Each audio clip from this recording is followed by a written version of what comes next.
Um, Welcome to Let's Start a Band. Now, if I was ordering a coffee of Wunder Beta, it'd be a double shot of dreamy chaos with a bit of sparkle of electronic. It is incredible. Welcome to the best podcast where we're going to talk all things music. Now, if I was starting a band with Wunder Beta, I don't know. I'd have to dress with sparkles, with color, bring some of my Portuguese from Brazil into it. But it would be an amazing experience, which I'm absolutely so excited to have her on the podcast.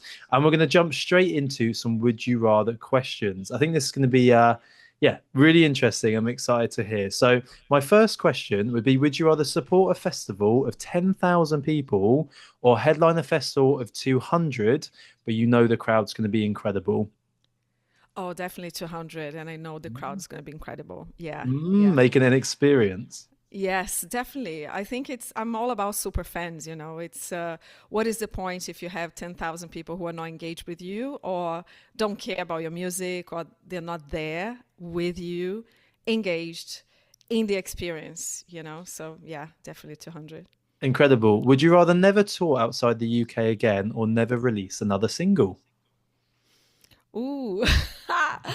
I would rather not release another single. I would prefer to tour. That's my Mm. goal. I'm an Okay. in real life person after spending way too many years making video games. We're going to get onto that as well. So, release an album every year, but it's okay, or release one perfect album in your lifetime. One perfect album in my lifetime. Oh, I That's like how that you make answer. legacy. I absolutely agree. Right, we're going to come into everything. We're going to start from your, down to the very beginning, really, and uncover some of your artistic roots. So, obviously, we've got the shared love of Brazil, which we'll touch into where you've come from, coming over to the UK, the success you've had as an entrepreneur, and now moving into music. So, tell me, what's your first memory of music? What was the first song you ever wrote? How have you had these massive kind of career changes? Talk me through all of it. So I grew up in Brazil, in Rio, not a very easy city to grow up in. You know, it's beautiful for nature and vibes and people, but it's quite violent and it's not, yeah, it's just not as easy, right, to grow up in Brazil. And I was a kid that was overweight, a little bit feeling like a misfit, and I remember my refuge was listening to music. And at the time, I was just like, as a teenager, listening to the Chemical Brothers Mm. in my room. Sometimes my mom would knock on the door and say, "Are you breaking glasses there because of the noise?" And I started hanging out with people who were very much into the underground electronic music that was surging in Brazil. And to me, music was always like this place that I felt seen and I felt I engaged with people. I felt, heard and comfortable in a way. And then moving to the UK, it was super interesting because I dived into becoming a businesswoman. Worked in large companies before. I worked in a very large TV broadcaster in Brazil, Mm. then worked here in a large company, then started my video games company. And at some point, I was like, wow, I am going all in to build, to achieve a lot as a business person. And of course, to become an independent woman, right? So that's what I was taught by my mom gladly, like, earn your own money, go for your dreams, and, you make things happen. And I realized that one of the reasons why I came to the UK was exactly because I loved the UK artists. I loved electronic music from Mm. here, right? Underworld, Chemical Brothers, Carl Cox, you name it. The And greats. I felt more and more distant from there. And that was the moment that something clicked and I was like, what am I doing?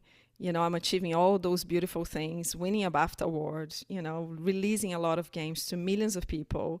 But there's something in me that is still, that little child who really wants to connect through music and visuals and sound and everything. I think with electronic as well, like you said, the visuals and sounds come into it a lot more, don't they? If you were in an elevator with the Chemical Brothers, you have time for one question, what would you ask them? I would ask them what was the moment they felt that what they were doing could actually become loved by millions of people. Because it's like we spend, as you know, up and coming artists, we spend sometimes years, right, to find our niche, to create our niche, to make it big, to find our super fans all over the world. And yeah, and these moments sometimes is quite distant. You just need to be, you know, consistent and persistent to what you believe. And I'm kind of wanting to find the moment that everything is going to click, and I'm like, okay, actually, this is working beautifully, and I can scale that up, you know. It's incredible for me because it's like that I made it moment, isn't it? It's quite emotional when I see other musicians have that. It's something I want for everyone, really. And the thing that I think really fascinates me is obviously you're so determined in what you do. You know, first it was the business, the video games, now it's music, and you know, empower the female figure that you are. And I love the brand, the dreamy pop, the color, like the pushing it through. So I'm excited for that moment for you of when that happens. We've Thank talked you. about that massive risk you've taken of, you know, being really successful and then moving over to music. How do you think it shapes your music now? Having that gone down that route and then completely switched it up. Do people hear that? Is it very conscious in the decisions you're making as an artist? I think there are two parts of that answer, right? One is I feel that because I've had a lot of experience, you know, I lived life a lot before.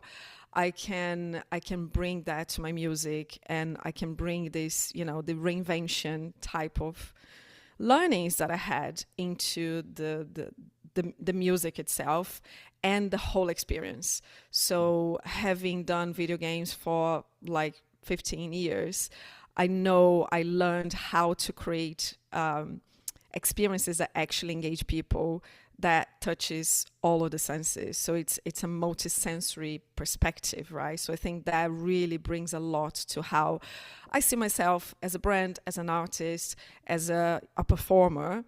But also there's another element which a lot of people give me feedback on, which is looking at my artistry as a business. You know, Yeah, I've built other companies before. So to me, I'm very aware of, of making this into a business, of not being quite focused and very, not, I wouldn't say planned, but like focused on what I want from this, how I'm going to get my audience. Because ultimately, business is all about, can you create a product that people love? yeah, Can you get more people to discover the product that you created? And can you make those people talk to many more people so that you scale up, right? So I absolutely. think I bring these fundamentals to building my career as an artist. So I think it's the two sides, right? It's like artistry and business. And you need both. And I think a Yeah. lot of artists don't like hearing that. And it's something that I'm very passionate about getting across. If you want to sustainably do your art, you need to learn the other side as well, or get people in and around you that can. Something I'm really wanted to talk to you on tonight's podcast was I want to talk about NFTs because obviously you've come from a bit of a background of the gaming and the success you've had there. I speak to a lot of artists and it's very mixed opinions. People going NFTs are the future. This is a massive part. This is what, you know, singles are going to turn into eventually. And other people going, no, leave it. From your unique perspective, what's your thoughts on it? Funnily enough, I was part of the first hype of NFTs. So I had what they call it a DAO, which is a distributed organization. I don't even remember what a DAO means, but basically it was like 20 friends, fellow entrepreneurs that we just got together to build a portfolio, buying and selling NFTs. And the DAO, I don't think we we earned much money out of that because it was like peak of the hype of NFTs. I think for music it's such a challenging question because from one perspective, yes, it makes you It makes people who buy your material, your songs, your brand, your merch, whatever, to feel very unique, right? Hmm. From the other perspective, I still think that people, most of fans and people who just love music, they're not yet very much, they don't have a clue about the NFT world, right? So I think it needs a step to make it mainstream. It's a very similar association that I have with VR in the Yeah. games industry. There's like always been a massive hype about VR, but actually the form factor that you have something on your head that it's heavy and you Hmm. detach from the world Hmm. really prevents more people to play games on VR. And I think NFT is the same. It needs to get to a point that it's very accessible to mainstream, not just techie people, so that we can I leverage see it a that. lot in the music industry, the tech side and the business side, trends in technology, where there's a lot of hype about something new. People overestimate what it can do, then it drops down massively, and then you find that realistic use for it. And I absolutely agree with what you're saying. And it needs to be in the mainstream, it needs to be affordable. And it's definitely something that probably at some point will happen in one shape or form. But it's going to take a product that's going to open that up for everyone. You saw with electric cars, everyone was going, "Oh, it's not possible." Then a massive hype, and then they realized, "Well, the mileage isn't that good. You're not going to get very far." And then it levels out a little bit. And I think NFTs is something that all artists should be educated on. At the end of the day, if it's an income stream that's going to support your career, do your research, speak to experts. And what we're also seeing is a lot of people wanting experiences, aren't they? Like a lot of the artists at LMS UK, Max, who we met last week, he's getting his fans to come in for sound check and seeing like he does a few covers for them and some merch bit and kind of a meet and greet kind of vibe. So it's going both ways, isn't it? The old school ways of being in person and that experience, but also looking at this latest technology and having an understanding of it, because if it goes, you want to experience that. And at the end of the day, it's all about the consumer, isn't it? You said it with business. Exactly. Are they happy? Are Yeah. they a part of it? Are they excited Yeah. for it? And knowing your audience really goes a long way, right? It's like I know that my audience is techie, but it's not super techie. They are very much into experiences. They love going to retreats. They love doing yoga. They love getting together with their friends to have like a good immersive experience. It's like and to me it's like NFTs might be something that I'll introduce at the end, at some point when it's Mm. mainstream. But right now, what I feel is that if I think, okay, I'm going to say something controversial here. I feel that most artists, especially up and coming, they don't they don't look at this full experience as much, right? They go all in, like we're gonna create lots of songs, we're gonna have a lot of shows, but they keep on going to perform the same way as ever, right? They just go Mm. there, perform, most of the time is amazing, and then done. Yep. What about if you create the environment that is actually multisensory, right?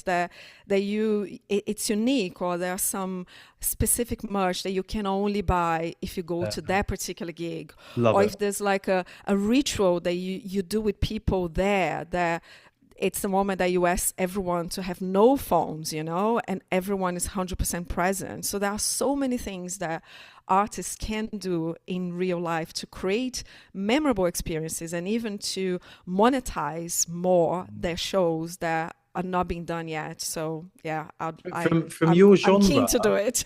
yeah, and from your genre, I think it is leading the way for all the other genres, because I look at a Carl Cox or a Fatboy Slim or all these incredible artists and that keyword experience. I remember Hmm. watching a Fatboy Slim set. We did some great content and some work with him and his team, and I was mesmerized by the screen and how like well the story played out and the morphing and the it was an experience. I couldn't take my eyes off it, and playing with people's emotions, their smell, what they can feel. And I'm seeing more and more Exactly. festivals, they're having like outdoors these lights above that are all part of the show. And like you said, that keyword immersive. And I've seen people with very little budget still do that. I remember seeing a band, and it was really strange, right? They put a carpet on the stage, didn't wear any shoes or socks, and had loads of lamps and like armchairs. So it's almost like being in someone's front room. Nice. And I That's spoke to them and they were beautiful. like, this was all £20. We got it from the dump, but it immersed me. I felt part of something, and it's being creative and going to that level of detail. And what I love about your music and your brand is you've really thought about that detail. So for the musicians listening, how did you come up with your brand? Where are you going? Right, we have the lightning bolts, we have the colors. How does that all come together as an artist? I want to tap into that side. Yeah, it was little by little. So the lightning bolt has been kind of my symbol since ever. Mhm. I'm a big fan of David Bowie, and like his originality and how, and the lightning bolt is like my energy. When I put the lightning bolt in the morning, I'm like, okay, my energy is up and running. I'm gonna conquer the world, right? So that came very naturally, and and then as I had a band actually. When I started to write songs, I had a band, lovely guys. We were spending like every other Sunday jamming here in my living room, like the whole day, and coming up with songs, right? Co-writing songs. And at some point, after 6 months or so, we were performing at open mics and etc. And then I was like, "There's something that is not quite right." It was very British folk, Mm. and I just felt there was something that was missing there. And it was a time that I was re-listening a lot to bossa nova, the kind Mhm. of the Brazilian jazz from the 60s. And I was like, maybe there's something that I should go into bossa nova to kind of bring this back, right? And the electronic music and etc. And as I dived into that, I was like, what is in me that my lyrics are quite nostalgic, a little bit like melancholic, I would say, or a little bit yeah, I would say maybe melancholic or like longing. There's a lot of longing on my lyrics, but my sound is very yeah, is very electronic, and like I want to make people dance.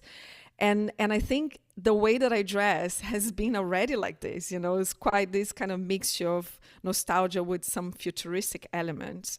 And then I went to a festival called Lost Village, Mm. and I was kind of cold, and I was like, I just entered like one of the secondhand shops, and I was looking for something, and suddenly I found this cape, and I was like, wow, I absolutely love this cape.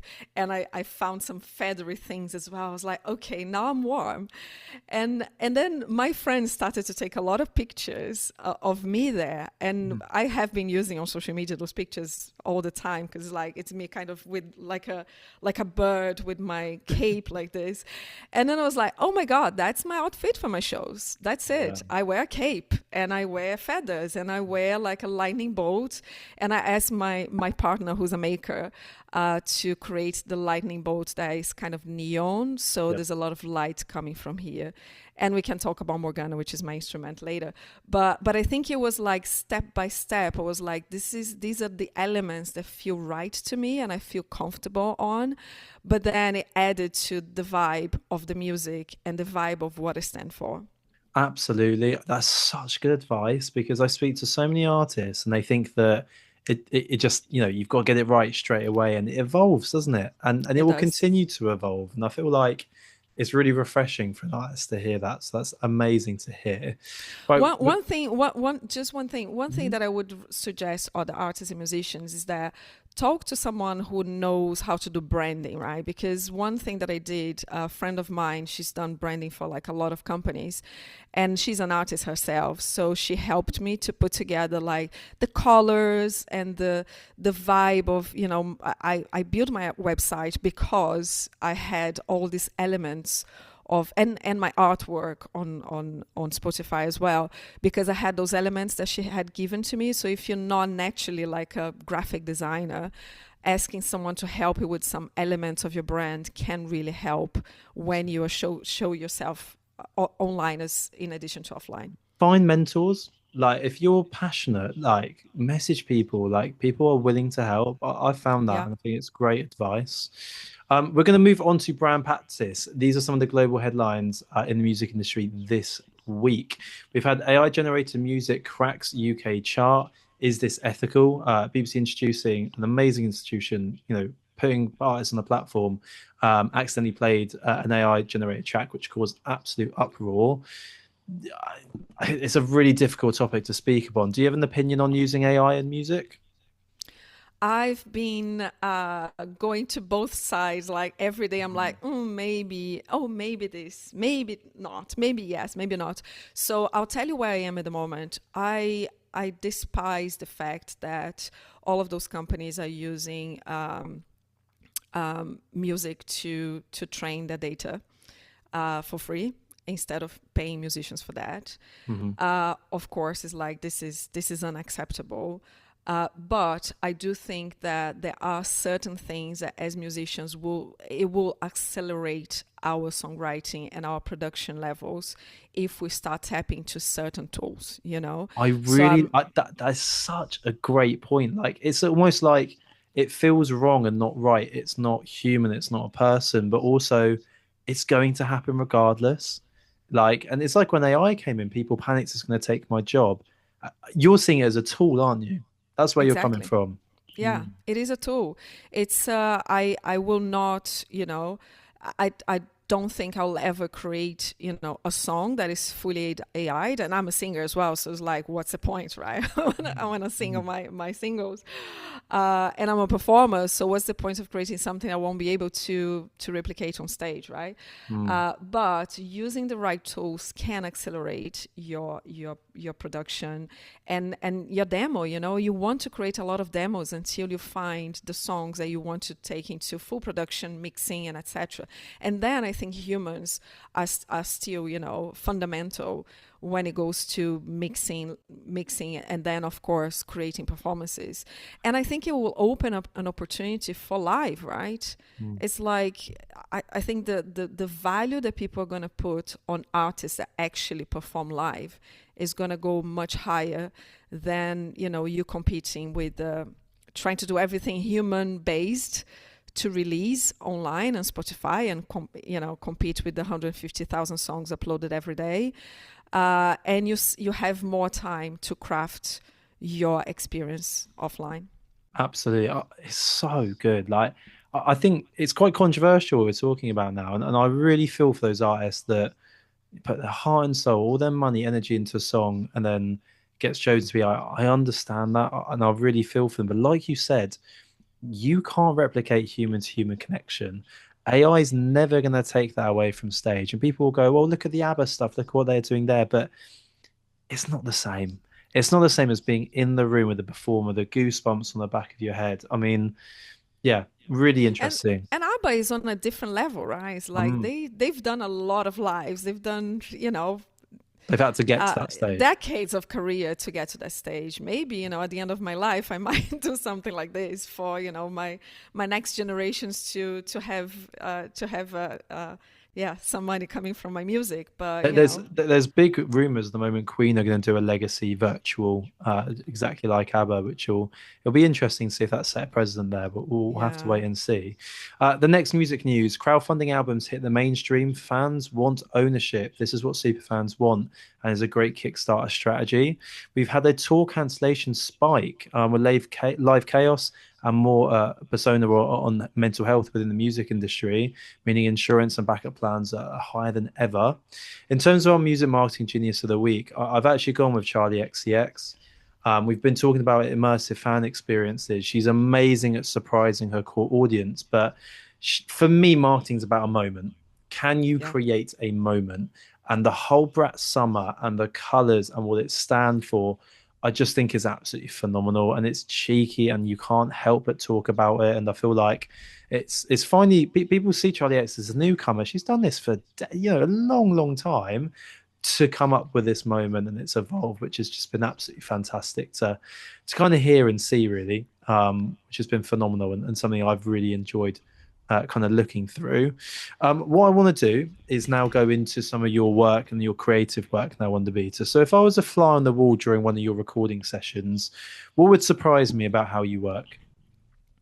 I'm all about the feelings. So when I'm in studio with my producer, so my process is usually I write the songs on my own, on collaborating with another musician, and I create a few layers. I kind of pre-produce it on Ableton, and then I take to the studio. And when you are in the studio, yeah, if you were a little mosquito in the studio with my producer, it's like everything that all the decisions, the micro decisions that we make, like on a second by second basis, is like I want to listen to that. I dance to the song. I dance to the vibe, and my feedback is always about how am I feeling about that. Is it, you know, for instance, Sol e Anoitecer, which is about the sun and the dusk, right? It's like I really wanted a vibe to be, I want to feel like I'm watching the sunset.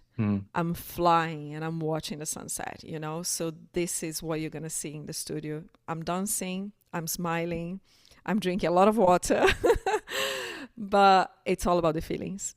Absolutely. It's amazing to hear. And I think that it's such brilliant advice for other artists to hear because as a listener, why do I listen to music? To feel a certain way and to get that emotion across. And you talking about that energy and starting your day right is phenomenal. And you've got, you know, some really core monthly listeners that come back to the music. Can we expect more music to come out? Obviously, there's a few songs out at the moment. Is there more of a body of work we can expect in 2026? Yes, absolutely. I'm in songwriting mode right now. So for this EP, the first EP that I released, I wrote 12 songs and recorded 4 and released them last year. And there's still a couple of more to come, which are one acoustic version and one remix. But now for the next EP, I'm gonna do the same thing, you know, probably write more than 12. I want to write at least 20 songs and then transform that into the next EP. But shows, this is the key to me this year. Is like I'm going to be on the road. I know where my audience is. It's like it's heavily skewed to the UK, parts of the US, Brazil, of course, Rio, São Paulo, Germany, and Japan. So I can play around with different continents. Which is amazing, right? It's like my top countries are those, and yeah, so I'm gonna be doing a lot of shows. Incredible to hear. For everyone that's listening along, that's agreed and really enjoyed everything we've talked about, go on, find the website, go find the Instagram, go get on the TikTok. You will not be disappointed for an amazing year that you're going to have. It's been a pleasure, even in the short time we've been working together, it's seeing that rise, the brand, the music coming out. It's just really exciting. I can't wait for you to have a massive 2026. Before we go, one last question. What's the best bit of advice you've been given as a musician, and why do you think it stuck with you? The best has been find your niche and make it bigger.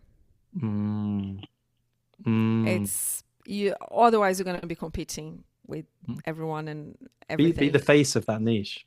Exactly. That's a great one. Wunder Beta, thank you so much for coming on. Thank you for all our amazing Josh. listeners. Go check her out. You will not be disappointed, and we'll catch you back here next week.